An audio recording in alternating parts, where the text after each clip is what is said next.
आदरणीय मेरे प्रिय दोस्तों और भक्तों, महर्षि शांडिल्य और उनका भगवत प्रेम, यह वृतांत आपके समक्ष रखने जा रहा हूँ। दोस्तों, यह वृतांत पुराने भगवत प्रेम अंक, जो कि कल्याण पत्रिका का अंक है और published by Gita Press Gorakhpur के द्वारा यह पुराना अंक है। शायद हो सकता है कि आपको ना मिला हो या मिल भी गया हो तो यह इतना पुराना है कि आपकी याद से बाहर होगा। इसलिए अपना परम कर्तव्य समझते हुए महर्षि शांडिल्य और उनके भगवत प्रेम का यह वृत्तांत आपके समक्ष रख रहा हूँ। उम्मीद करता हूँ कि यह वृत्तांत आपको पसंद आएगा और दोस्तों, यह भी उम्मीद करता हूँ कि आप बने रहेंगे इस वृत्तांत के अंत तक। तो आइए बिना समय गवाए इस वृत्तांत को शुरू करते हैं। दोस्तों और भक्तों, कृपा मूर्ति महर्षि शांडिल्य परम भागवत हैं, भगवान के अनन्य प्रेमी हैं। वे भगवान के सौंदर्य, भगवान के माधुर्य और भगवान के औदार्य आदि दिव्य स्वरूपों का ध्यान हर समय करते रहते हैं। भगवान को मंगलमयी कथाओं का प्रेम पूर्वक श्रवण तथा प्रेम भक्ति का दान, ये ही दो उनके मुख्य कार्य रहे हैं। त्याग, वैराग्य, तपस्या और स्वाध्याय का आश्रयण और भगवत प्रेम में निमग्न रहना, यही उनकी मुख्य चर्चा रही है।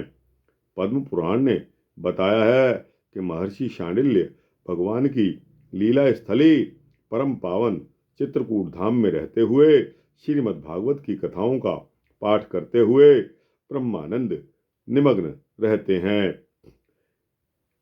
इतिहासमिमं पुण्यं चांडिल्योऽस्पि मुनीश्वरः पठते चित्रकूटस्थो ब्रह्मानंद परिप्लुप्तः।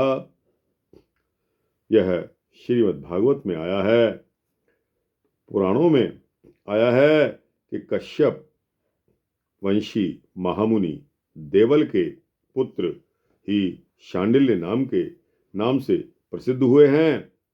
धर्मशास्त्रकार शंख और लिखित इन्हीं के पुत्र कहीं नंदगोप के पुरोहित के रूप में भी इनका वर्णन मिलता है। एक बार फिर सुनिए, पुराणों में आया है कि कश्यप वंशी महामुनि देवल के पुत्र ही शांडिल्य के नाम से प्रसिद्ध हुए। धर्मशास्त्रकार शंख और लिखित इन्हीं के पुत्र कहे गए हैं। ये रघुवंशीय नरेश दिलीप के पुरोहित थे। कहीं कहीं नंदगोप के पुरोहित के रूप में भी इनका वर्णन मिलता है। इन्होंने प्रभास क्षेत्र में शिवलिंग स्थापित करके दिव्य 100 वर्षों तक घोर तपस्या की और प्रेम पूर्वक आराधना की थी। इसके फलस्वरूप भगवान शिव प्रसन्न हुए और इनके सामने प्रकट होकर इन्हें तत्वज्ञान, भगवत भक्ति और अष्ट सिद्धियों का वरदान दिया। महर्षि शांडिल्य ने मथुराधिपति राजा वज्रबाहु को संपूर्ण गर्ग संहिता सुनाई। मथुराधिपति राजा वज्रबाहु को संपूर्ण गर्ग संहिता सुनाई। इसका फल यह हुआ कि राजा को अपने पार्षदों सहित भगवान राधा माधव के प्रत्यक्ष दर्शन हुए। उस समय महर्षि शांडिल्य ने भगवान की बहुत ही सुंदर स्तुति की, जो इस प्रकार है। वैकुंठ लीला प्रवरम मनोहरम नमस्कृतं देवगणः परम वरम गोपाल लीलाभियुतं भजाम्यहं गोलोकनाथं शिरसा नमाम्यहम्। गर्ग संहिता में यह आया है। भाव इसका यह है कि हे प्रभु, आप बैकुंठपुरी में सदा लीला में तत्पर रहने वाले हैं। आपका स्वरूप परम मनोहर है। देवगण सदा आपको नमस्कार करते हैं। आप परम श्रेष्ठ हैं। गोपालन की लीला में आपकी विशेष अभिरुचि रहती है। ऐसे आपका मैं भजन करता हूँ। साथ ही आप गोलोकाधिपति को मैं नमस्कार करता हूँ। दोस्तों, एक बार की बात है कि ऋषियों ने महर्षि शांडिल्य से पूछ लिया कि भगवान सब जगह और सब समय में काम देने वाला ऐसा कौन सा उपाय है जिसके द्वारा मनुष्य सर्वोत्कृष्ट सिद्धि प्राप्त कर सकता है। तब महर्षि शांडिल्य ने इसका उत्तर दिया, क्षेमात्म्यकांतिकम विग्रहरेर्भजनमेव हि देशकालानपेक्षात्र साधना भाव मच्युत। अर्थात हे विप्रो, मनुष्य जीवन में सबसे बढ़कर कल्याणकारक भगवत भजन है। हे विप्रो, मनुष्य जीवन में सबसे बढ़कर कल्याणकारक भगवत भजन है। किसी देश या काल की इसमें अपेक्षा नहीं है और ना ही इसके लिए साधन जुटाने पड़ते हैं। भक्ति श्री कृष्ण देवस्य सर्वार्थानामनुत्तमा एषा वैचेतसः शुद्ध्यर्थः शांतिर्योतो भयम। अर्थात भगवान श्री कृष्ण की भक्ति धर्म अर्थ काम मोक्ष चारों पुरुषार्थों से बढ़कर है। इससे अंतःकरण शुद्ध हो जाता है और अंतःकरण के शुद्ध होने पर जीव को शांति मिल जाती है, वह निर्भय हो जाता है। महर्षि शांडिल्य भक्ति शास्त्र के महान आचार्य हैं। जैसे भगवान वेद व्यास ने समस्त श्रुतियों का समन्वय करने के लिए ब्रह्म सूत्र का प्रणयन किया, वैसे ही श्रुतियों श्रीमद् भागवत तथा गीता का तात्पर्य परक निर्णय करने के लिए इन्होंने एक विलक्षण ग्रंथ का प्रणयन किया, जो शांडिल्य भक्ति सूत्र या भक्ति मीमांसा के नाम से प्रसिद्ध है।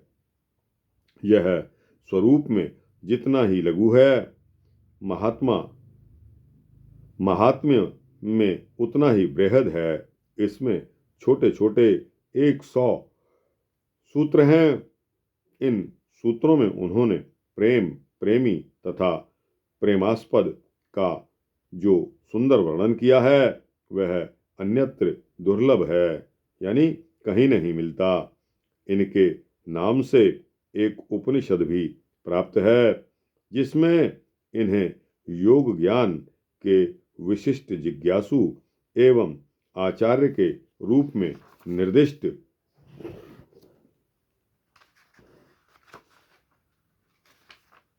किया गया है। इस उपनिषद में प्रेम योग तत्व एवं आध्यात्म साधना की प्रक्रिया का निरूपण हुआ है। आचार्य का अभिमत है कि जीवों का ब्रह्म भावापन्न होना ही मुक्ति है। जीव ब्रह्म से अभिन्न है, उसका आवागमन स्वाभाविक नहीं है, किंतु जपा कुसुम के सानिध्य से स्फटिक मणि की लालिमा के समान अतः अंतःकरण की उपाधि से ही होता है, किंतु केवल औपाधिक होने के कारण ही वह ज्ञान से नहीं मिटाया जा सकता। उसकी निवृत्ति तो उपाधि और उपाधेय इन दोनों में से किसी एक की निवृत्ति या संबंध छूट जाने से ही हो सकती है। चाहे जितना ऊंचा ज्ञान हो, किंतु जैसे स्फटिक मणि और जपा कुसुम का सानिध्य रहते लालिमा की निवृत्ति नहीं हो सकती, वैसे ही जब तक अंतःकरण है तब तक ना तो उपाधि और उपाधेय संबंध छुड़ाया जा सकता है तथा न आवागमन से ही जीव को बचाया जा सकता है। अतः उपाधि के नाश से ही भ्रम की निवृत्ति हो सकती है। उपाधि नाश के लिए भगवत भक्ति से बढ़कर और कोई उपाय नहीं है। इस भक्ति से त्रिगुणात्मक अंतःकरण का लय होकर ब्रह्मानंद का प्रकाश हो जाता है। इससे आत्मज्ञान की व्यर्थता भी नहीं होती, क्योंकि अश्रदारूपी मल को दूर करने के लिए ज्ञान की आवश्यकता होती है। इस प्रकार महर्षि शांडिल्य ने भगवत भक्ति की उपयोगिता और ज्ञान की अपेक्षा उसकी श्रेष्ठता सिद्ध की है। भक्ति क्या है, इसे बताते हुए वे अपने भक्ति सूत्र में कहते हैं, सा परानुरक्तिरीश्वरे, भगवान में परम अनुराग ही भक्ति है, अर्थात भगवान के साथ अनन्य प्रेम हो जाना ही भक्ति है। इस अनुराग से ही जीव भगवानमय हो जाता है।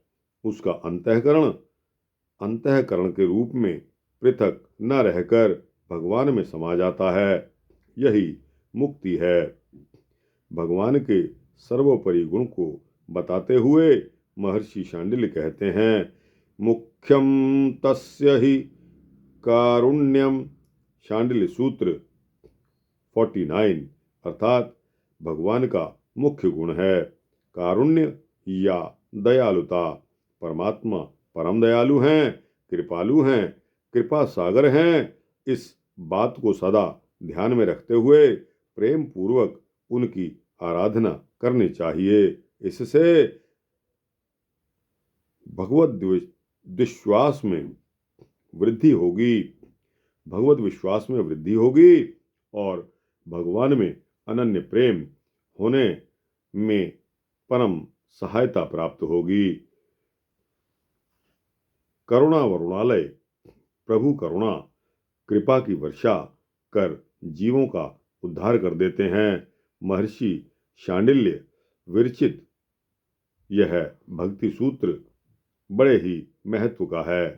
इसके छोटे छोटे सूत्रों में भगवत प्रेम का बड़ा ही निगूढ़ भाव भरा हुआ है। महर्षि शांडिल्य भगवान की लीला स्थलियों में भ्रमण करते हुए भगवान के दिव्य चरित्र का अनुस्मरण करते हुए विभोर रहते हैं और भगवत प्रेमियों को भगवत लीला धाम का रहस्य भी बताते रहते हैं।